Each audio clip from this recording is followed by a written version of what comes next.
कृष्ण से प्रेम करना सरल है, पर गोपियों जैसा प्रेम करना वो जीवन भर की भक्ति बन जाती है, जहाँ प्रेम में ना कोई अधिकार हो, ना अपेक्षा, बस समर्पण हो। आज की कथा है गोपियों की कृष्ण भक्ति, एक ऐसा प्रेम जो देह नहीं आत्मा से जुड़ा था। कृष्ण की बंसी पहली बार जब वृंदावन की हवा में गूंजी तो गोपियां ठहर गई। दूध आधा मट्ठा गया, रोटियां अध पकी रह गई और मन बस एक ही ओर चल पड़ा। वो और थी जहाँ कन्हैया मुस्कुराकर बंसी बजा रहा था। गोपियाँ सब भूल गई घर, कर्तव्य, दुनिया और बंध गई प्रेम के उस स्वर में जिसमें खुद भगवान समाया था। लोग गोपियों के प्रेम को अक्सर केवल रोमांच समझते हैं, लेकिन वह प्रेम नहीं, भक्ति थी। वो कृष्ण के साथ एक क्षण बिताने को पूरे जीवन का मूल्य समझती थी। हमें कृष्ण का साथ नहीं चाहिए, बस उनका स्मरण चाहिए। जब श्री कृष्ण ने रास रचाया तो हजारों गोपियाँ उनके साथ थी। हर एक को लगता कृष्ण सिर्फ उसके साथ है। वो था परमात्मा का अद्वैत प्रेम, जहाँ हर आत्मा को उसके अनुरूप कृष्ण मिलते थे। हम नहीं जानती कृष्ण कौन है, बस ये जानते हैं वो हमारे भीतर हैं। जब कृष्ण मथुरा चले गए, गोपियाँ अकेली रह गई, पर उन्होंने कभी रोककर उन्हें बुलाया नहीं, कभी उनसे शिकायत नहीं की। उन्होंने अपने मन को मंदिर बना लिया और कृष्ण को उसमें बसा लिया। अब वो दूर नहीं, अब वो हर श्वास में बसे हैं। जहाँ गोपियाँ भक्ति थी, जहाँ राधा भक्ति का शिखर थी। उन्होंने कृष्ण से कुछ मांगा नहीं, न विवाह, न वचन, न साथ। मैं कृष्ण को नहीं चाहती, मैं कृष्ण में ही विलीन होना चाहती हूँ। एक बार द्वारका में कृष्ण से पूछा गया, आपकी सबसे प्रिय कौन है, जो मुझे भुलाकर भी हर क्षण मुझे याद रखे? वो है गोपियाँ। उनकी भक्ति ने मुझे बांध दिया है।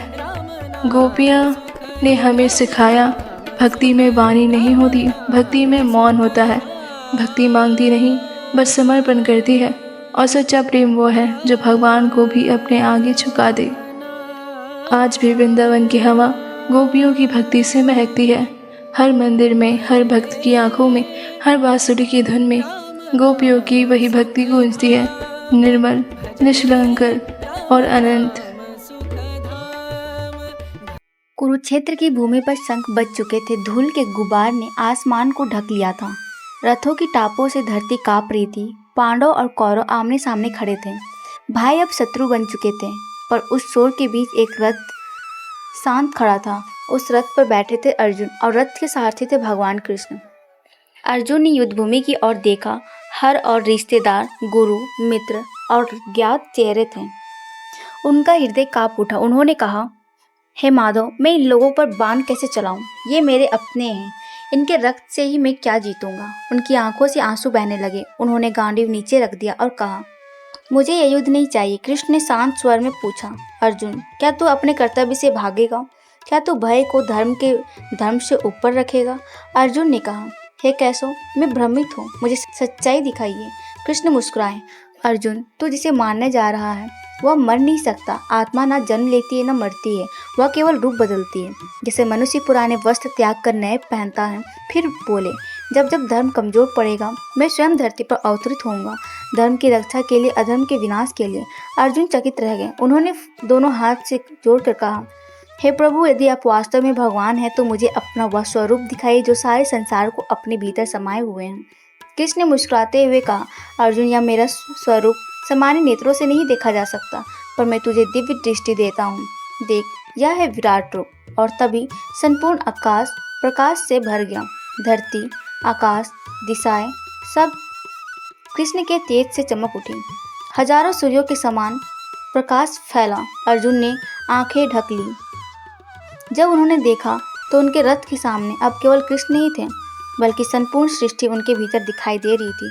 अर्जुन ने देखा, कृष्ण के मुख में असंख्य लोग समाये हुए हैं।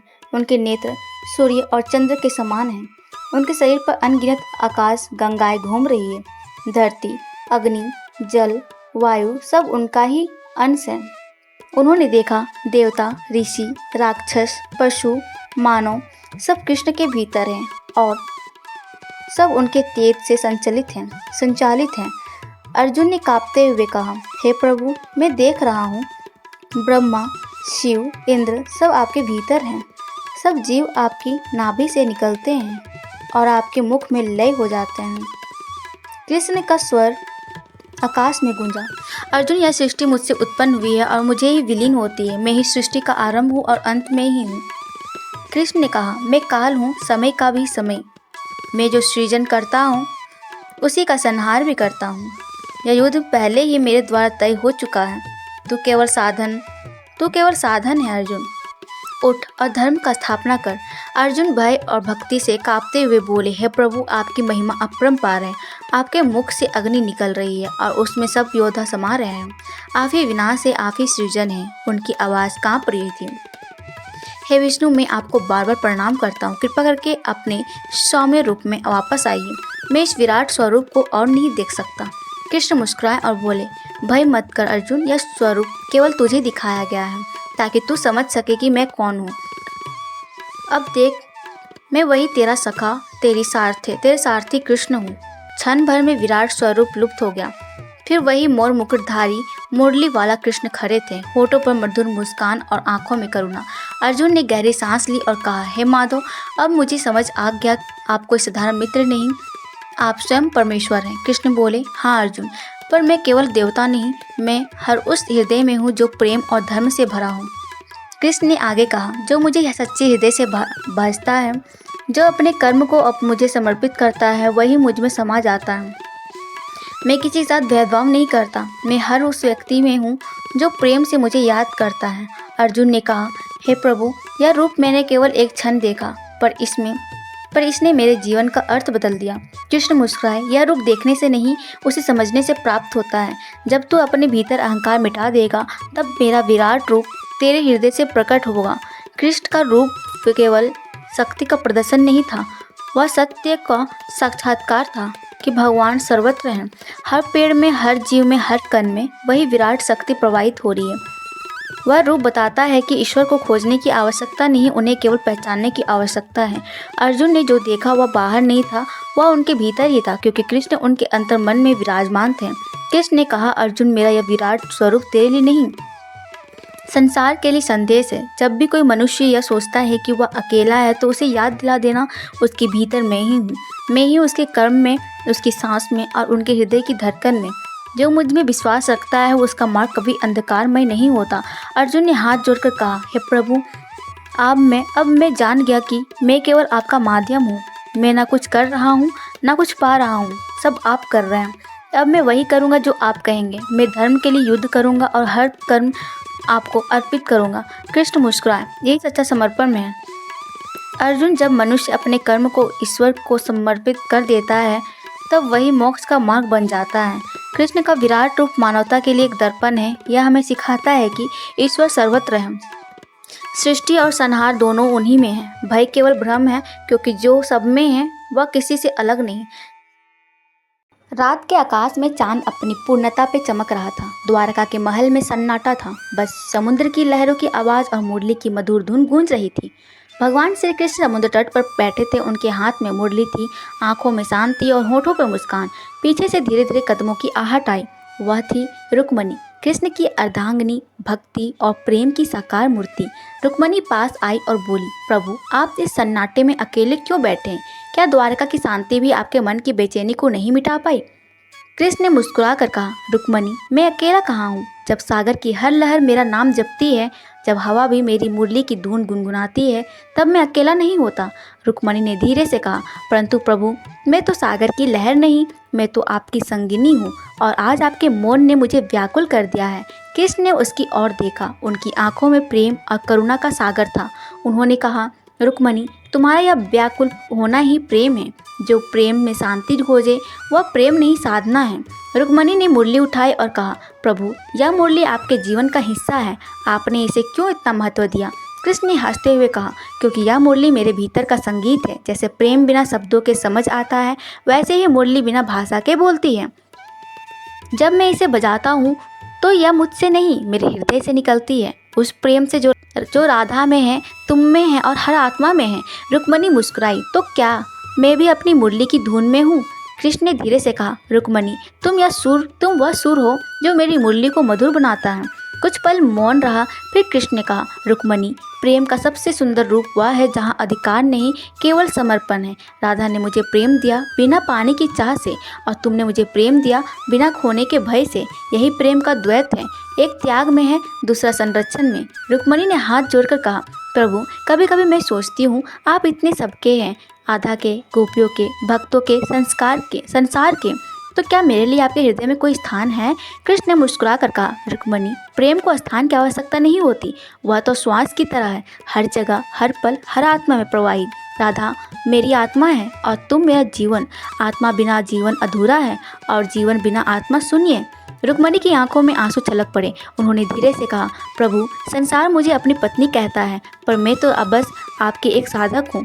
जब भी मैं आपको देखती हूँ लगता है मैं अभी भी आपको पाने की साधना में हूँ। कृष्ण ने उसके आंसू पोंछे और बोले, रुक्मणी, सच्चा प्रेम प्राप्ति नहीं, अनुभूति है। तू मुझे ढूंढती है और मैं तेरे हृदय में बैठा हूँ। यह खोज ही हमारी लीला है। तू जो महसूस करती है वही भक्ति है, और भक्ति ही वह मार्ग है जो ईश्वर तक ले जाता है। कृष्ण ने आगे कहा, रुक्मणी, प्रेम का अर्थ यह नहीं कि हम हमेशा साथ रहें। प्रेम का अर्थ यह है कि जब हम दूर भी हो तब भी हृदय में वही निकटता रहे। राधा मेरे वियोग की अनुभूति है और तुम मेरे मिलन की। एक प्रेम को समझती है, दूसरी उसे स्थिर करती है। रुक्मणी ने पूछा, प्रभु, क्या प्रेम और भक्ति एक ही है? कृष्ण ने कहा, भक्ति प्रेम का वही शुद्ध रूप है। जब प्रेम स्वार्थ से मुक्त हो जाता है तब वह भक्ति बन जाता है, और भक्ति आनंद में बदल जाती है, तब वह ईश्वर बन जाती है। कृष्ण ने धीरे से रुक्मणी का हाथ थामा और कहा, रुक्मणी, मेरे संसार का कर्म, धर्म और ज्ञान सिखाया, पर प्रेम की शिक्षा तो तुम्हारे साथ के हर क्षण में मिली। जब तू मौन रहती है तब मैं शब्दों का अर्थ समझता हूँ। जब तू मुस्कुराती है तब मुझे सृष्टि की सुंदरता दिखती है। जब तू मेरी आंखों में देखती है तब मुझे अपना प्रतिबिंब दिखाई देता है। तू ही मेरी रुक्मणी नहीं, तू मेरा आधा अस्तित्व है। रुक्मणी ने मुस्कुरा कर कहा, प्रभु, आपका प्रेम इतना गहरा है कि उसमें डूबने का मन होता है। कभी कभी लगता है आप मुझे भूल जाते हैं। कृष्ण ने हंसते हुए कहा, कभी कभी सूर्य बादलों में छिप जाता है, पर इसका अर्थ यह नहीं कि वह बुझ गया। मेरा प्रेम भी कभी कभी मौन हो जाता है, पर वह सदा तेरे भीतर जलता रहता है। रुक्मणी, मैं सबका हूँ, पर सब मेरे नहीं। तू मेरी है क्योंकि तूने मुझे बिना सच चाहा है। रुक्मणी ने धीरे से पूछा, प्रभु, क्या प्रेम की भी परीक्षा होती है? कृष्ण बोले, हाँ रुक्मणी, जब संसार प्रेम को त्याग समझे तब वह परीक्षा होती है। जब समय प्रेम को कमजोर करे तब वह परीक्षा होती है। जब सच्चा प्रेम कभी हारता नहीं, वह बदलता है पर मिटता नहीं। जैसे गीता का शब्द युगों से जीवित है, वैसे ही प्रेम की अनुभूति भी अनंत है। रुक्मणी ने सिर झुका लिया और कहा, प्रभु, अब मैं समझ गई, प्रेम पाने में नहीं बल्कि महसूस करने में है। जब मैं आपकी आंखों में देखती हूँ तो पूरा ब्रह्मांड दिखता है, तब समझ आती है कि ईश्वर और प्रेम एक ही है। कृष्ण ने मुस्कुरा कर कहा, यही तो मेरा संदेश है रुक्मणी, प्रेम ही धर्म है, और जो प्रेम जानता है वह ईश्वर को पा चुका है। रात और गहरी हो गई। कृष्ण ने मुरली उठाई और बजानी शुरू की। रुक्मणी ने आंखें बंद की और उस स्वर में डूब गई जहाँ प्रेम और ईश्वर एक हो जाते हैं। मुरली की तान द्वारका के आकाश में गूंज उठी। समुद्र शांत हो गया, चांद और भी उज्जवल लगने लगे। कृष्ण ने रुक्मणी की ओर देखा और कहा, यह प्रेम हमारा नहीं, यह संसार का है, क्योंकि प्रेम ही वह शक्ति है जो मनुष्य को भगवान के निकट लाती है। द्वारका के दिन अब समाप्ति की ओर थे। यदुवंश का विनाश हो चुका था और श्री कृष्ण जानते थे कि उनकी लीला भी अब पूर्ण होने वाली है। ऐसे समय में उन्होंने अपने प्रिय मित्र और भक्त उद्धव को अंतिम उपदेश दिया, एक ऐसा उपदेश जो जीवन, भक्ति और मोक्ष का मार्ग बताता है। जब उद्धव ने यदुवंश का विनाश और कृष्ण का मौन देखा तो उनका हृदय व्याकुल हो उठा। वे कृष्ण के पास गए और बोले, प्रभु, आपने जीवन भर धर्म की रक्षा की, अधर्म का नाश किया, पर अब जब आप जा रहे हैं तो हमें किसके सहारे छोड़ रहे हैं? कृष्ण ने मुस्कुरा कर कहा, उद्धव, मेरे शरीर भले ही इस संसार से विदा हो, मेरा वचन, मेरा ज्ञान और मेरा प्रेम सदा रहेगा। भक्त के लिए भगवान कभी दूर नहीं होते। उद्धव, इस संसार में केवल एक ही सच्चा मार्ग है, भक्ति, जो बिना स्वार्थ के प्रेम और समर्पण से ईश्वर की सेवा करता है, वही मुक्त होता है। धन, यश और पद सब नश्वर हैं, पर भक्ति अमर है। कृष्ण ने आगे कहा, जैसे कमल का फूल पानी में रहकर भी उससे अछूता रहता है, वैसे ही मनुष्य को संसार में रहकर भी मोह और लोभ से मुक्त रहना चाहिए। सच्चा सुख बाहरी वस्तुओं में नहीं बल्कि आत्मा के ज्ञान में है। उद्धव, धर्म केवल पूजा और मंत्रों में नहीं बल्कि करुणा, सत्य और सेवा में है। जो दूसरों के सुख दुख में सहभागी होता है वही सच्चा धर्मात्मा है। कृष्ण, जब भी तुम्हें लगे कि मैं दूर हूँ तब मेरा स्मरण करना। मेरा नाम, मेरी कथाएं और मेरे गुण तुम्हें जीवन के हर अंधकार से निकालेगा। यह संसार क्षण भंगुर है पर आत्मा शाश्वत है और आत्मा ही मैं हूँ। उद्धव ने अश्रुपूर्ण नेत्रों से कृष्ण के चरणों में प्रणाम किया। प्रभु, आपका यह उपदेश मैं अपने हृदय से संजो कर रखूंगा और संसार को सुनाऊंगा। कृष्ण ने आशीर्वाद दिया और समुद्र तट की ओर चल पड़े, अपनी लीला के अंतिम अध्याय की ओर। जीवन का संदेश। श्री कृष्ण का उद्धव को दिया गया अंतिम उपदेश हमें सिखाता है कि भक्ति, आत्मज्ञान और करुणा ही जीवन का सार है, और यह भी कि भगवान का प्रेम और मार्गदर्शन समय और स्थान की सीमाओं से परे है।